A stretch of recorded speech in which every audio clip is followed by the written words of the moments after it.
对，所以不是拍你们两个，不是拍你们的人哦，没有啊，拍那2只工具，差不多啊。3、5点7，差不多。对啊。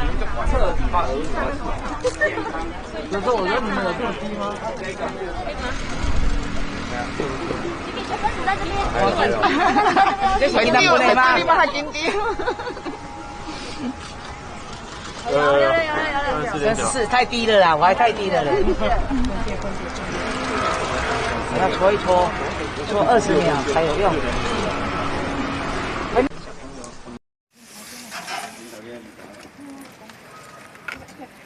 校长，请往前好吗？校长，请往前，校长，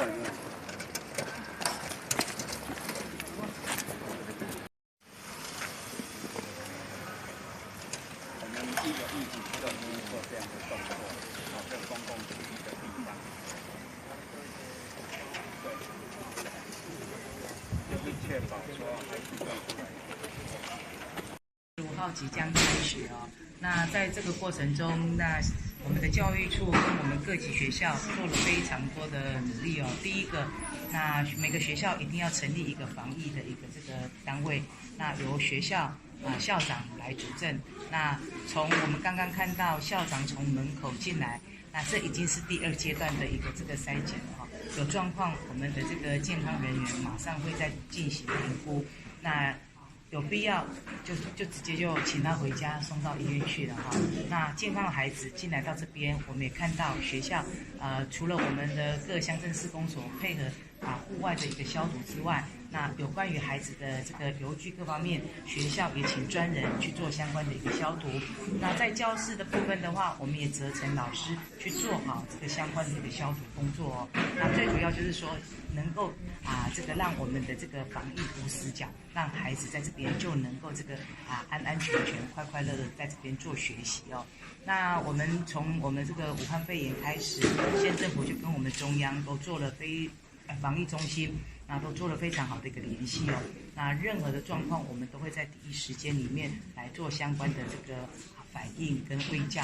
那在这个区块也请家长放心，做好我们这个平常孩子的这个卫生的一个这个习惯。那来到学校，我相信透过校长们很严谨的一个这个流程，孩子们在这边可以快。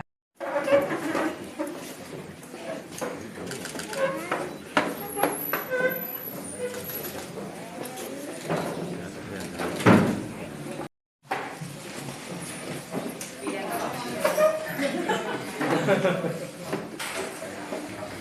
朋友擦完要洗抹布哦，你应该再进来。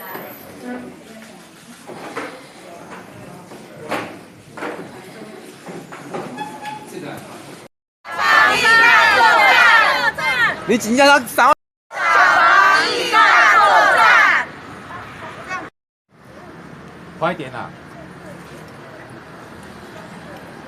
耶啦！你闪开了哦，小可人个唔得个边啊！